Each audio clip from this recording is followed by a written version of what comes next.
Well, good evening, everyone. For those that don't know me, I'm Sarah Sutcliffe and I'm the Chief Executive of Table Tennis England. And it is our pleasure tonight to be hosting the Ask Us Anything 2. Before I introduce the rest of the panel, I'd like to say a big thank you to everybody who submitted questions in advance. And we have had a number of questions that came in that were quite specific. So we've actually dealt with those on a direct basis back to the person who asked those. And also there is the opportunity to post more questions in the chat function tonight, although we will be prioritising the questions that we received in advance. On the topic of the questions that came in that were actually quite specific and quite direct that we've been able to respond to directly, just like to remind everybody that there is the help@tabletennisengland.co.uk email address where anybody can ask us any question at any point in time, and we will do our best to obviously respond and get you the help you would like. So no further ado, I'm going to introduce the panel tonight, which is made up of 5 of our directors. Chairman Sandra Deaton, who I'm sure doesn't need any introduction. We have Simon Grew, Richie Venner, who's recently been elected to the board, Priya Samuel, who's been on the board for a couple of years, and Emma Vickers, Dr. Emma Vickers, who again has recently joined the board in an appointed manner. So we've got a few topics. So we got quite a lot of questions. What we've managed to do is theme them so that we can try and get a conversation going between various members of the panel on specific topics, and then we'll hopefully segue smoothly into various topics. I'm going to do my best to keep us on time tonight. We said it would take an hour. We're going to, with all best hope, stick to that hour. So without any further ado, I'm going to move to the first topic, which, not unsurprisingly, is COVID and return to play. We received a number of messages thanking us for the ongoing support and the continual guidance we've been giving to clubs and leagues. And a lot of people commented to say how much they're looking forward to getting back into playing. So first of all, Priya, what is Table Tennis England doing to support clubs, leagues, and our coaches and our volunteers and our members to get back to normal, whatever normal is? Thank you. Indeed, whatever normal is. So we've all been through some tough times over the past 18 months.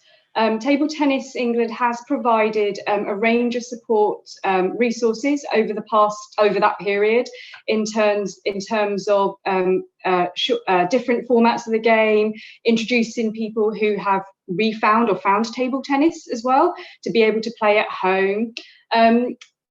The team have actually also supported over 60 odd clubs, coaches, leagues to successfully apply for grants as part of the BTT fund and the COVID activation fund. So enabling and supporting organisations to bring in circa £400,000 of Sport England funding, which is in addition to the existing Sport England funding that the sport receives. And that funding is for clubs and leagues to get back and be prepared and ready to get back into table tennis. Because we can all appreciate that there are so many changing regulations on facilities, other basic hygiene regulations, hand space. Clubs have also benefited with the opportunity to apply for specific grant funding of up to £10,000, which is also still available.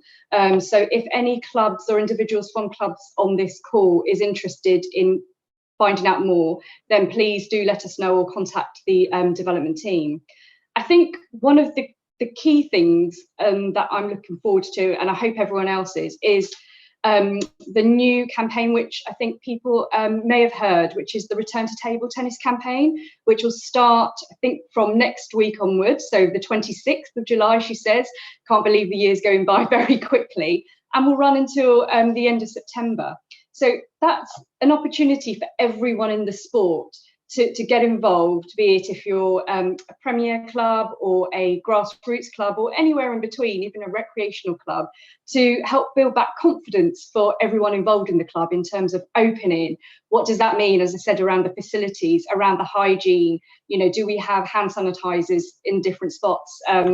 and to receive that guidance from Table Tennis England, which is already available. So for clubs and individuals who haven't received that guidance, please again contact the development team, as it is there, and it is fit for purpose during our current time period. The campaign, the Return to Table Tennis campaign, and I do get excited about things like this because it gives an opportunity for everyone to just get back out there and play the sport at whatever level that they were used to playing the sport, and also bringing new people to play the sport who were reintroduced to table tennis of a form during lockdown.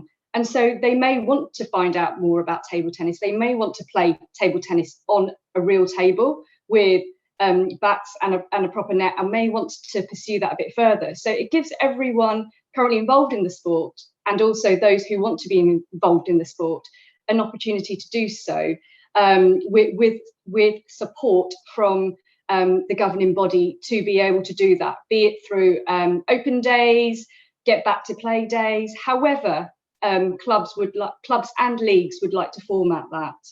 And it's also a bit about celebrating the sport as well. It's reached out to so many people, and I think that needs to be recognised, and that again for me is very exciting. Sorry, did that excitement come out? Absolutely, Priya. I think the Return to the Table campaign is really building on, I think, some of the work that Sport England has done, and it's about, I think you're right, addressing people's own concerns about getting back out and engaging in sport and physical activity, and in our case, table tennis. So, I mean, Sandra, we have had a couple of specific questions, and one was, should clubs be introducing vaccine passports, for example? Okay, thank you, Sarah, and thank you, Priya, and hello, everybody. It's really good to have this opportunity to be able to virtually see people, or at least I see your names in the list. So can't see everybody on my iPad, but I know there are quite a few of you out there, so it's a great opportunity as well to be able to see everyone. A couple of points before I address what Sarah's just asked me, and that is that I would also like to add my thanks to the staff, because the development department in particular, but the whole of the staff have really pulled together to try and keep the sport alive, to keep all of us talking about table tennis, to give every available opportunity from a coaching perspective, from a performance perspective, from the development perspective of what you can do within the clubs, as well as introduce the sport out there in different ways with tables at home, and get people really to remember table tennis through a very difficult time. And hopefully that will certainly spur them on to come back. Some of them are already players, but also new players as well, people that have been exposed to it in a new way. And the Return to Play campaign is about making sure that we can support the clubs and the leagues that can be there for other people, for new people that want to come in, as well as the existing players. So I would like to express my thanks to the team. Secondly, I will answer the question in a minute, Sarah, I promise. Secondly, I've 2 weekends I've had the opportunity to attend competitions again, and my word, that was, it's been a real great opportunity to see players back there on the table. It was the under 10s to 13s national championships and the cadets and junior national championships. It held in very safe, restricted COVID environment. I know that meant that there was some compromises that both players and coaches and parents had to adhere to. But I think we mustn't lose the big picture that it's a sign we're getting back there. We are playing back on the table. And the one thing I was incredibly impressed with was the young players that were playing and just automatically go back into competing. They've not had the chance to practice to the same level. They've not had the chance to be coached to the same level, but my word, did they want to win. And that, that's a really good sign of what we should be and growth and bringing through with our players that are coming in, whether it's club level and club competitions, local level or national level. So giving that opportunity to play and compete. Just answering the question as far as regulations within the COVID environment of regulations, of course, as always, the regulations are within the club and league structure themselves. And we would hope that they make the decision to, within the government guidance, to encourage members to have responsibility. And as we start the new season, they need to, we don't want the season to be disrupted, and we want people to be happy playing it, and we want them to enjoy being able to play again. But there have to be a safe environment as well. And if that means that there's certain regulations that come in that weren't there previously, like wiping your hands on the table, as certainly an international regulation and a national regulation. And if that means that clubs and leagues need to bring that in, but it is at the discretion of the clubs and leagues. So for me, there's an answer to this in a safe environment, as safe possibly can, within the COVID restrictions, within what we can do, but also being able to keep that fun element and the enjoyment of the sport out there. Thank you. Yeah, thank you, Sandra. And I think I would just add that we would really encourage leagues to think about how they can be flexible for dealing with perhaps, last minute changes of plan, people having to self-isolate. So I think we would all be naive if we said that the season wasn't going to be disrupted in some way. So I think the more people could be agile and think flexibly, the better. But let's hope that we can get back to as much of normality as possible. Simon, I'm going to bring you in now for what is always a popular topic with lots of opinions. You've been involved in our ranking review committee over the time. Can you explain, we've got a specific question here, can you explain the difference between rankings and ratings? Thanks, Sarah. Hi, everybody. That's a nice, easy one to start with. The ranking list is for people who are eligible to play for England. The ratings includes all of those people, but also people of other nationalities who happen to play in our events. So that is a very straightforward distinction. So the ratings list is always slightly longer, and your rating will always be, unless you're number one in England or in the top few, your rating will generally be just a bit more than your ranking, because there'll be some people who aren't eligible to play for England in the list as well on the rating list. And have we given any consideration to whether there should just be one list, a list that can be filtered, whether that's by gender or by age or whatever? Yeah, absolutely. So you alluded, Sarah, earlier to the consultation that we've run as part of the ranking review. We did 2 quite major consultations last year. And in the first of them, one of the questions was about whether we should seek to integrate the list, which at the moment does split between gender and a number of age groups. And it's an area of very widespread support to try to do that. And it's certainly something that we really want to try to do. It isn't completely straightforward, like most things with rankings. There are always trade-offs. And the issue with integration is to try to do it in a way that doesn't create distortion. So I think the easiest way to think of it is to think of a really good cadet. If you don't get the point systems right in an integrated system, then that cadet could pick up loads of points at cadet tournaments, probably quite a lot at junior tournaments. And if they're really good, they'll probably pick up a lot of points at senior tournaments as well.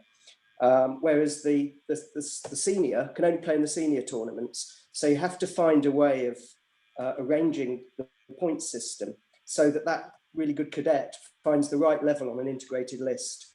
And that's the challenge. So there's work ongoing at the moment to analyse this, as well as other aspects of the system that we'd like to tweak. And then the aim, if we can, is to implement changes, not for the coming season, but for the season after.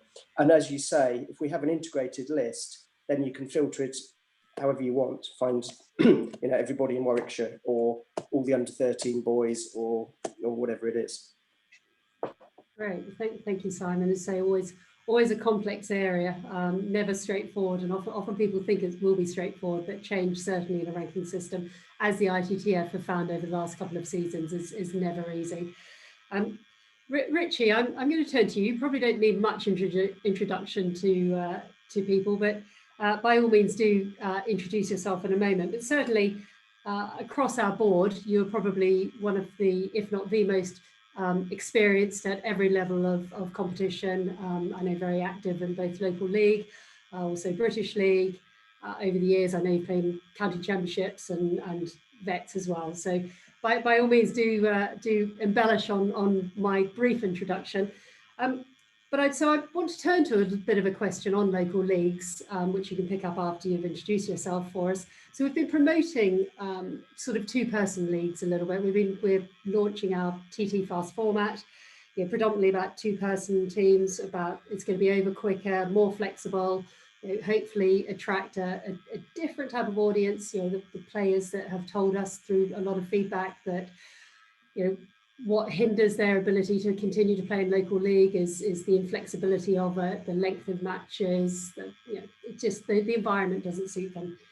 But one question we've had that's come in particular from someone in a league who said, quite a lot of us would like to think about changing our league, but we're faced with a committee who is saying, well, British League is still 3 and 4 person teams and County Championships is still 5-person teams. So why should we change the league?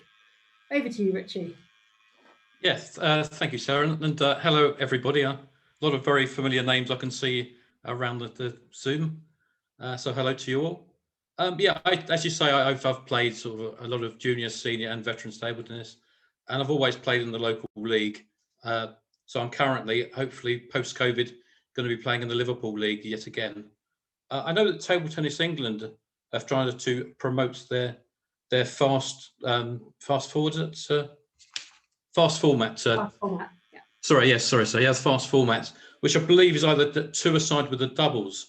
So I'm not sure with COVID at the moment how much doubles are being allowed to play.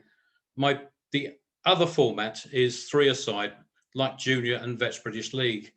So it's 3-a-side, but playing 2 games each rather than the traditional 3 games each. I think if you played that format, that would comfortably be over by 9:30, and that would be good for a lot of people to finish earlier. We've tried different things in Liverpool League. We have a rule in Liverpool that if your team has 2 juniors in it, then that team can play every match at home. So they can finish at home, presumably that's quite close to where they live, and then go straight home after the match. So that's probably another thing worth considering. I think there's 2 other things I think we need to be aware of, is that leagues are autonomous. So we can't impose conditions on them on how they play their formats. They will have to decide it for themselves, even though I'm sure they'd like input from their players. So that's quite important. And also I think there's a competition review going on at the moment. So I think a lot of this is being discussed in that, and the results of that will come out. I know we had a question in about how can we compare it to British League, which is 4-a-side. My feeling on that question is that British League is played at weekends. So there's more time available. You can start 9, 10 o'clock in the morning, and you've got all day to play the match. Whereas in a local league game, traditionally all over the country, they start at 7:30, and people like to get away at 10:30 at the latest. So you've only got really a much shorter time to play the match in. And I think when I've played British League, it just kind of felt right to have 4-a-side, and no one seemed to mind about that. As for the county championships, that is a mixed competition. So at senior level, it's 3 men and 2 women playing 10 singles. And again, it's weekend. You got a lot more time to actually get the match in. So I think that's all I've got on that, Sarah. Thank you. Yeah, I think Richie, the point there is that it's horses for courses, isn't it? And I think actually, providing lots of different formats ensures that there's something that is right for everybody. And you're right. I think if you want to travel the country and make the commitment to play in British League or county championships, actually you're going to want as many matches as you can get, and you're going to want the camaraderie and the team aspect as well. Whereas if you're playing local league, it's sort of very much a weekly, part of people's weekly lives. And actually, I think that the shorter and quicker, or at least providing a format that is shorter and quicker. As I say, we have no intention whatsoever of imposing these formats. Leagues are autonomous and they can decide. What we're doing is providing a suite of options, as I say, like going to the supermarket. You don't just buy one different type of cornflakes. There could be 3 or 4 different types of cornflakes. Take the one that suits you. So, I think also in the Liverpool League recently at the AGM, it is 4-a-side in our Division 4 and 5. And everyone was saying to them, you need to change. This is like just an old format that's going on too long. And all the clubs actually voted to keep the status quo. So they're actually voting to keep four-a-side. But that is entirely up to them. I personally wouldn't like it in a league game to playing four-a-side. Sarah, can I just come in with one point as well on league play? Thank you. And that is that many areas have established a junior league.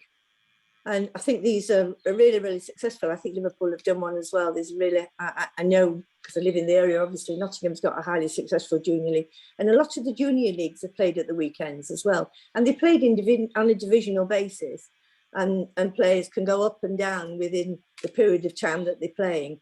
And it's not necessarily every week. So it could be once a month that the juniors come together Saturday morning until mid-afternoon.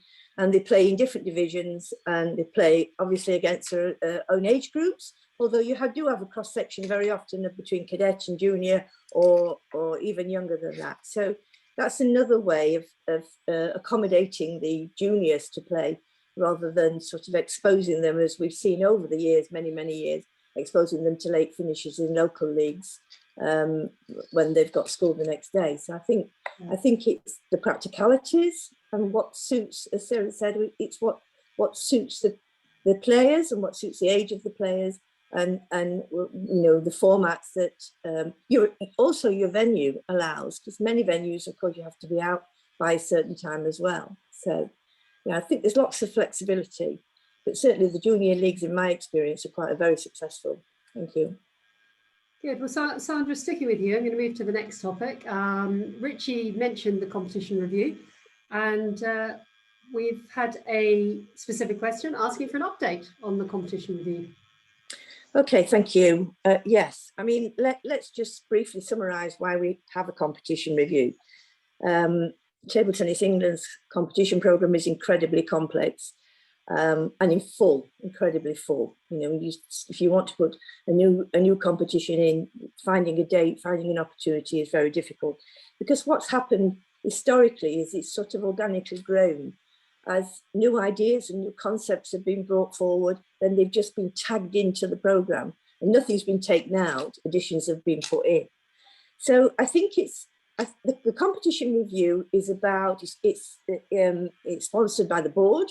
The board have said this needs to be looked at in very great detail. And it's about looking at the whole picture of what do we want from our competitions? What do we want to give our players? What do we want to give our talent pathway players? What do we want? How do we want to support our grassroots players in a more local way? And how can we do this in a modern day society? Because things have changed so much. From, you know, when you could hire a venue or even get venues free and just knock on the door and say, you know, we want to run a level 4 junior tournament, or even a national championships, and they'd say, coming in, we're going to give you a free venue, we might even give you a little bit of money. That's all gone. So we need to make sure that, certainly from a national perspective, that the competitions that we do are following our strategic aims and our strategic pathways at every level. So as I said, it's a board-sponsored project. It can be led and delivered by the competition and events, the head of competition and events. And it's supported by a steering group. Now, this steering group has been formulated by members from the membership. So it's members from MAG, elected directors, player representative, club representative, local league representative. So the steering group is a combination of the members. So that the aim of the steering group is to look at the overlying strategic priorities and strategic directions. So having all these different representation from the membership helps to bring together what is really important for everybody within the association. Previously, we've had competition reviews, 2009, 2014. I sat on both of them actually.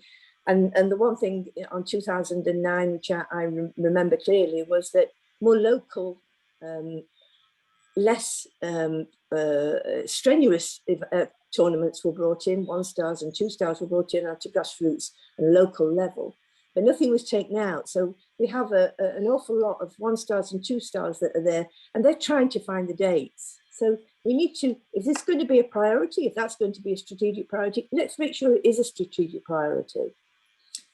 And there's an appetite which now exists for an in-depth consideration of what the opportunities are.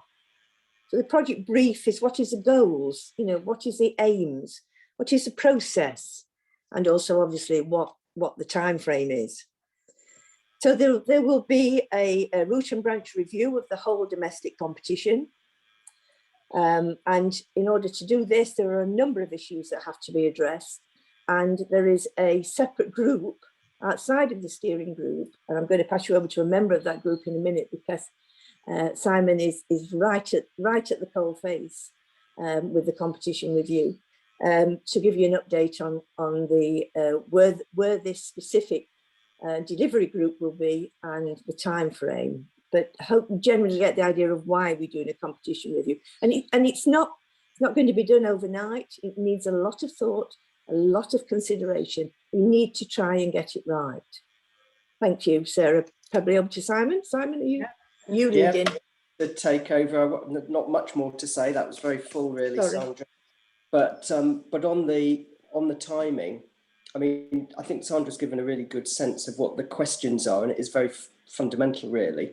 But before we get to answering the questions or even asking them, we really need to understand the current situation in more depth than might necessarily be obvious. So there's been a lot of work going on. I'll call out Neil Rogers, really, who's been doing a huge amount of detailed work, looking at, you know, what are the events that are on at the moment, who's playing in them, how many people, how far are they traveling, what's the spread of abilities. You know, there's a great range of questions that he's getting, and he's pulling together a big template to pull that together.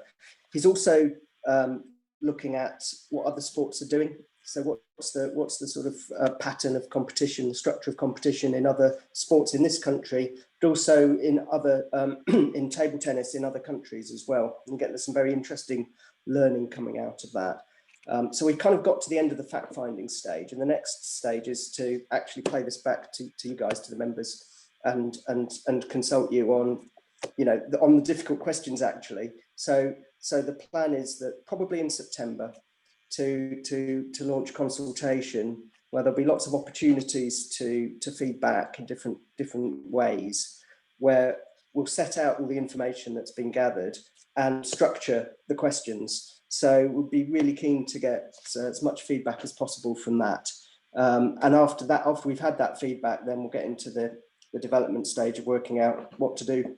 And the plan is, because this is a big one really, the plan is to sort of attack it in 2 chunks and hopefully make some changes in not this coming season, but the one after. I think I just said that about ranking, so it'd be at the same time as potential changes to the ranking system, but then further changes the season after that, which by then will be 23, 24, at which point I start to feel old. But it's hard to say much more at the moment, because of course we don't know what's going to come out of it. It's pretty much an open sheet of paper. But please do contribute when the consultation comes along. Yeah, thank you, Simon. And it's obviously alongside the competition review, that whilst the ranking review has been done, they're also integrated and feed into each other. That, like everything we do will continue to be live. You know, and if tweaks and changes are needed, to make sure that everything is one good system. But I know, yes, and Neil has definitely been consulting with his counterparts in Germany, France, Sweden, and various other countries as well, just to try and, you know, really get under the skin of, you know, so let's get to the real heart of what should a competition review do, rather than just try and, you know, go around the edges. Right, I'm going to bring Emma in next onto a really important topic, and one which, you know, 8 years now at Table Tennis England, I've been personally frustrated that we haven't managed to crack, and that is the issue of female participation. When I came in, one of the first things we did was, well, we looked at, and one of the first things that was really obvious is that our female members are about 10%, and the rest of that means it's 90% male members. We looked at participation and the data that we were getting out of Sport England, at our own inside, and we could see that participation was of females to males was closer to 40 to 60%. So I think we're trying to address how do we turn some of those female participants into members, and I think that links to things like the competition review and the TT fast format, but it's still not enough. So Emma, obviously a bit like Richie, I'd love you to take an opportunity to introduce yourself. You know, I'm sure you're known to many people already on the Zoom call, but please do introduce yourself. You're a great addition to the board. And then I think we've got a specific question that's coming from a university, from Oxford Brookes University, who are really keen to develop more women and girls playing table tennis, and indeed they're actually offering table tennis scholarships. So there's a question there about, well, what can Table Tennis England be doing to help universities, particularly with their women and girls work? But I think before you answer that, I'm going to give you in a way the sort of the opening question is, what do you think are some of the barriers to females engaging long-term in sport in general, but in particular in table tennis? I know you've been involved in some research in this area, so how do you think Table Tennis England should be taking that research and really shifting the dial? Right, no, thanks, Sarah. There's a lot of questions in one there, so I'll try to answer them as well as I can.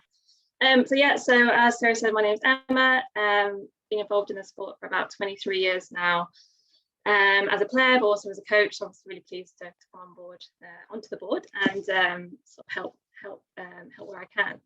So yeah, obviously women and girls is a big topic at the moment. Not just from table tennis, but obviously across the board with Sport England and UK Sport as well. So I was fortunate enough to be involved in a piece of research where I engaged with the participation team around female participation within that 18 to 30 category specifically. So the reason that we chose that age group is because, well, first of all, obviously, as Sarah said, only about 10% of the membership is female, but also that age group has the least number of that population as well. Which isn't surprising because it's the same issue that exists across other sports as well. So engaged in some research, which was a survey and also some focus groups and interviews with players and coaches around sort of 4 or 5 months ago. And yeah, we had some really interesting results. Obviously a lot within that report, but just picking out some of the key things that stand out around the barriers that came out for female players engaging in the sport long term. So the number one barrier that came out was around education and work commitments. So female players just saying, I actually just can't combine the two anymore. So obviously a key area for Table Tennis England to focus on is obviously trying to facilitate more environments where players can actually do both at the same time and look at how they can do that, particularly around sort of the higher education system, which I think at the moment is probably a bit of an untapped resource. We've got a lot of female players that sit in that environment. And it would make sense to retain more players to actually, engage with the system a bit more and look at the different services and scholarships and things that they have on offer. Because obviously, doing education and sport is good for people at all levels, not just the elite level, but also the social level. It increases well-being, it can have performance benefits, and get access to high performance support services that exist in the university environment as well. Other barriers that we saw players discuss were around sort of limited access to female only sessions. So when they left that junior level, a lot of the players were saying, actually I don't have anywhere to train anymore. My club only offers junior sessions, and actually I don't want to play in those sessions because I find it quite demotivating. And actually for me personally, I want to play with other females, and females of sort of a similar age to me as well. So certainly a key area to focus on is, clubs promoting and developing these sort of female only adult sessions. And then a lot of the players were saying they didn't know where to look to get those. So I think definitely some work could be done to help promote those a little bit more as well. Another area was around getting involved in other areas outside of playing. So sort of coaching and officiating and committees. So what we found from the research is that when female players get involved in coaching, for example, it actually sort of strengthens their connection to the sport and actually means that they will be in the sport longer term. A lot of the players who had dropped out told us that they'd never been involved in coaching or any other areas. So certainly I think, enhancing the opportunities for females to get involved in these different areas much earlier on at a younger age is obviously really important. But I know there's already a lot of work going on in the area, which Table Tennis England are doing. I know there's going to be an implementation document that's going to be developed, which is going to sort of discuss how some of the recommendations from the research are going to be put in action. And some of those I can see are already sort of being achieved around sort of coach education pieces, obviously the female ambassador program, and getting more women and girls involved in coaching and officiating as well. So yeah, there's lots of stuff going on. Hopefully that answers sort of part of the question. Yeah, absolutely, Emma. So if we go also back to the specific question we got from Oxford Brookes University, who are really keen to develop their women and girls work. The first bit was, do we need to become a member club to access your support? And if so, what support is there for us? Yeah, so a university club can become Premier or Associate Club. And I think there was actually one Premier Club as a university club that we've had. And I know Tennis England over the past few years have sort of helped different university clubs when they've reached out for help and support around women and girls in particular. So, you know, please do reach out, and obviously we'll see what we can do to support that process. Also, in terms of the scholarship piece, obviously, you know, getting a sports scholarship is quite a big thing at the moment. I think there's about 100 or so universities actually offering different scholarships, which have different levels of support and funding and services and flexibility attached to them. And it's something actually I've been involved in other sports, is to actually develop an overview document of all the different universities that offer support to, say, like sailing, for example. And you know, do they offer a specific scholarship? What services do they offer? How do I apply? And we've developed big documents, so you could just hand it to a sailor and they just go away and they have a good overview of where they could potentially go to university. So that's something that moving forward we want to do within table tennis as well. And I think would be a really sort of useful document for you know, young players who are sort of 16, 17 and sort of considering where can I actually go to university, but also continue playing table tennis as well. Yeah, absolutely. And I think, you know, that data is available. The more we can put it into one place, and they say make the journey easier for people to continue to play. That's really one of the key roles we can be doing. Priya, was there anything you'd like to add into the female participation discussion? Obviously, we want to see, I think everyone wants to see more girls and women playing table tennis, whether it's at grassroots, at the beginning of their table tennis journey, or at elite level, and everywhere in between on that spectrum. And I think this is a great opportunity now for all clubs to open up their doors and opportunities to girls and women. And that may not be in a formal sense. It may be, as I mentioned before, open days, or just you know, bring your mum or your sister, or, you know, bring a friend along, because sometimes it is intimidating to go to a club, a brand new club, on your own. So you may want to bring a friend. So there's lots of different opportunities. We've also redeveloped we are currently redeveloping the diversity action plan, and within that there will be specific aims and outcomes associated with increasing the number of women and girls involved in the sport, not just participating at the table, but also, as Emma said, the number of officials, the number of volunteers, the support mechanisms. So if you are a girl or a woman involved in table tennis and you want to develop yourself, be it through playing, officiating, coaching, or volunteering, or even sports administration, then there should be pathways open to you. And we will hopefully have some resources and opportunities available or in the making for September onwards. Great, thank you. And I'm delighted that actually a couple of questions on female participation are popping up now. So as I think we've got time, there's a question here from Dave Wilson, who says that at his club there are quite a few girls in the younger groups who play. They're looking at having girls only coaching sessions with club coaches, lady players. Are we allowed to do that under discrimination rules? Absolutely, go for it.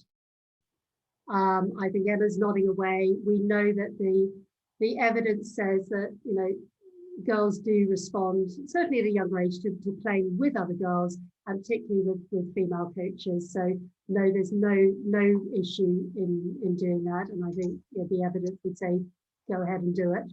And Sarah, just to add to that, sorry, to Dave, keep it up. That's what we, you know, I'm sure the girls joining in the sessions are really enjoying it. So please keep it up. Yeah, absolutely. And from Dave Anderson, what are the reasons girls and women have said they're not playing? Emma? Yeah, I mean, there's lots of different reasons. So what we found from research is that the average age that players dropped out was around 19, which is quite common across lots of sports. And one of the main reasons why that is because it's sort of the period of life when you know, people are going through lots of different changes. So they might be, you know, deciding where they want to go to university, or they might be starting their first job. They might be moving location because of that. They've got more responsibility. Perhaps they're paying to go to tournaments for the first time themselves. So yeah, that was a big reason behind why lots of players drop out at that age. But also what we found from the research was obviously what I discussed before around sort of lack of opportunities to play with the females in their own age group. Which, you know, those sessions aren't advertised maybe as well as they could. Lack of guidance around sort of as a senior player, you know, what competitions can I play in, you know, at my particular level. And also one of the key topics that did come up was around sort of this sort of male orientated culture within the sport. So lots of females sort of saying they came into a club for the first time and there was, you know, two female players and sort of 17 male players, and they just felt like they didn't really fit in and didn't really feel comfortable.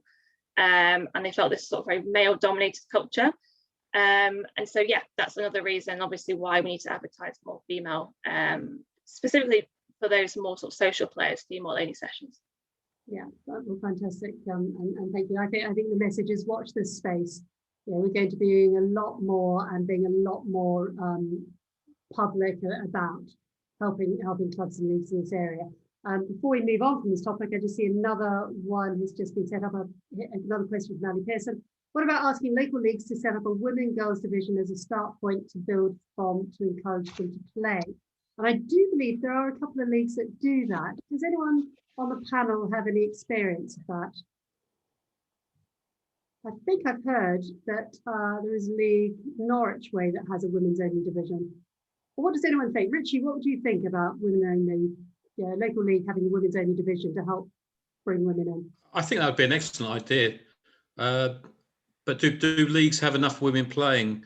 As we've said, we've only got 10% of women playing. And I think if you can get enough to actually form a league, I think it's a brilliant idea. I know our club, where I am in Liverpool, we're having a female-only session on a Sunday. And admittedly, we've only got one table and 4 female players at the club. But they're all going down on a Sunday and playing amongst themselves, which I think is fantastic. But certainly if leagues have got enough females, yes, definitely put on a women and girls league, definitely. Great. So it sounds like you need to up. I was going to say, can I just add one more point there? Yeah. Another thing to consider as well is for clubs to reach out to their local universities. So players that do sit within university environments, we're saying, you know, they have a lack of sort of structured training sessions and a lack of sort of good facilities where they can play.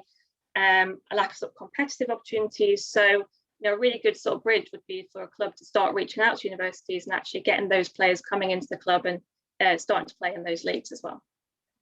Great, brilliant. And Sarah, am I allowed to add a quick point just on the leagues question? Yeah, very quickly.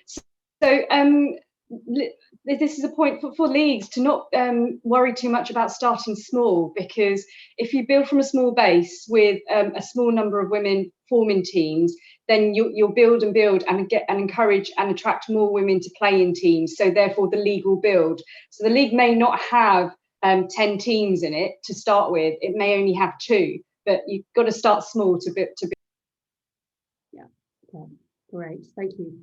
So I'm going to move on to another topic. So the first Ask Us Anything back last year was very much focused on talent and performance. So perhaps not surprising that we didn't actually get very many questions on this topic this time round, but we did get a couple. But first of all, let me start by saying how proud we are, and I'm sure we all are, that we have 3 England players representing Great Britain at the Olympic Games. Starting, the opening ceremony is on Friday, play starts straight away on Saturday.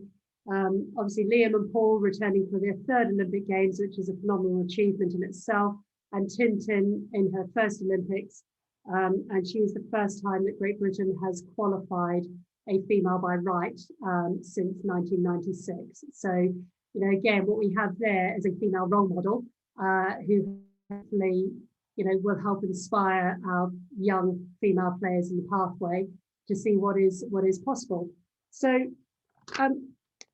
turning to the pathway, Richie, the board has recently approved the creation of a new board subcommittee on talent and performance. And you're going to be part of that committee, as is Emma. But Richie, would you like to explain a little bit about the committee and what it's going to do and how it's going to help support the pathway? Yeah, I'm very happy to talk about that. I just want to echo your comments, Sarah, on good luck to our 3 players at the Olympics. Very, very excited and honoured to be part of the new committee with Emma. We've got Don Parker, former England international and England coach, chairing it. He's definitely the right man for the job. Obviously, he's not here tonight. He's in Tokyo, getting ready to commentate on the Olympics. We've also got Jill Parker, former European champion, on the committee, as are Sarah and Sandra, and 2 co-opted members who haven't been picked yet, but they're going to be joining the committee. So I expect once Don comes back from Tokyo, we can name the 2 co-opted people and get started. I think I've had chats with Don and Emma on this already, and I think we're aware that our seniors are doing very, very well. Obviously, we've mentioned Paul and Liam and Tintin, and before Tintin, Kelly Sibley. So we've done quite well, I think, in the seniors. I think a lot of people have been mentioning for the last few years, perhaps our juniors and cadets haven't quite reached the standard that we would have liked, certainly in European competitions. So what we'd like to do is really just to aid the performance team. We're certainly not planning to take over the performance, but if we can help the performance team along with suggestions on how we can help our juniors and cadets help the hopes and aspire pathways, and seeing if we can get the Liams and Pauls and Tintins of the future coming along. And I'm actually very hopeful that this will take place. I know it means a lot to the members. At the AGM last week, we had, I think, 4 propositions or 3 propositions and an amendment on this, and they all passed. So I think everybody, all the members and the people on the committee are all energised in making some progress on this subject. Yeah, and I think that goes for the whole board and all the staff. I mean, everybody obviously wants, high levels of performance, and we all want the pathway to be producing the next Olympians. Absolutely. Emma, I think you've popped in to see one of the Hopes and Aspires training weekends recently. Perhaps you can talk about that. But you, as you mentioned yourself, you're obviously a qualified coach, and I guess linking back a little bit to the conversation we've just had on female participation as well, what is Table Tennis England doing to make the coach education programme relevant, up to date, and accessible, and addressing the things that we need to be addressing in the modern game? Yeah, no, good question. The coach education pathway has had a bit of a redesign over the last couple of years. So there's a number of reasons why that was done. First of all, they were only getting quite a low number of people on the courses. They're also finding that coach progression through the course was quite low, and they weren't getting many completing. And some of the courses were deemed sort of not fit for purpose anymore. So there's been a complete redesign, which the coaching education team has been working really hard to do. And developing that pathway has been a really sort of key priority for them. So the focus has very much been on, the aim is to sort of make you a better coach, regardless of what environment you're working in. So whether it's a university club environment, whether you're working with disabled players, or whether you're working with sort of beginners at level 1 sort of stage, or whether it's performance players. So it's all focused on what you can do better in your own environment. But like you said, they're trying to keep it as relevant as they can. And just when you finish the course, it's not the end. There's other stages after that. So the support continues with a CPD program. So there's lots of different areas they're focusing on. So around women and girls is quite a sort of popular topic as well. They're looking to address disability, looking at performance and sort of participation levels. So it doesn't just stop when you've done the course. It very much continues with the online, which obviously now that we've COVID, we're accessing a lot more than we were previously, an online coaching education program as well. And obviously alongside that is the coach license as well. So the coach license scheme, offers that sort of security to players and parents and clubs, and it's almost like a form of sort of policing coaches out there to make sure they've been, had the relevant checks. So obviously that might be a bit off-putting to some coaches, but it's obviously a really important process to put in place. Okay, thank you. And I'm going to sort of take this opportunity, I guess, between maybe you, but actually I might ask Priya this question because I know she's been heavily involved in it right from the beginning. Obviously, a lot of you will be aware that we sadly lost Charlie Childs from the board when he died early in 2020. But we've been working with Charlie's family and with his club, Generation 2, and Priya's been closely involved in this. But Priya knew Charlie from her previous job before she joined table tennis. And we met, I think Sandra launched or mentioned the launch of the Charlie Childs Fund, which is around coaching at the national conference. But Priya, do you want to take a couple of minutes to tell us what the Charlie Childs Grant Fund is there to achieve? Okay. So for everyone who's involved with this call, and for many members, I'm sure, of Table Tennis England, you will know Charlie as someone who was passionate about the game, who wanted to improve and increase the number of young people playing the game, had passion to support players who were at the elite end and para table tennis. So, and also as a coach educator. So he was really embedded throughout the different streams of the sport. And the proposed grant, the Charlie Childs Coaching Grant, will allow for members to apply for a grant that will help increase either participation of women and girls, of young people in the sport, to be able to look at delivering the sport and opening participation to people who want to play. And I think that is really what Charlie's ethos about the sport was, open up the doors to anyone to play, but also ensure that the people who are leading the sport are appropriately qualified or have the appropriate support mechanisms in place, and we will be there to support them throughout this process. And we, as part of this coaching grant, will be showcasing some case studies of those who have been awarded the grant, the work that they've achieved and the impact it's had on table tennis. And I hope we'll be able to do Charlie's family proud. Well, so do we all, Priya, and the fund will be formally launched in coming weeks. So again, another watch this space. So in the last 5 minutes, I'm just going to turn to a topic that I think is probably certainly shocks me, and I think continues to shock society. But it's very sad that in recent weeks we've all witnessed a number of sportsmen and women in different sports being racially abused online, and we published a statement in support of eradicating online racial abuse.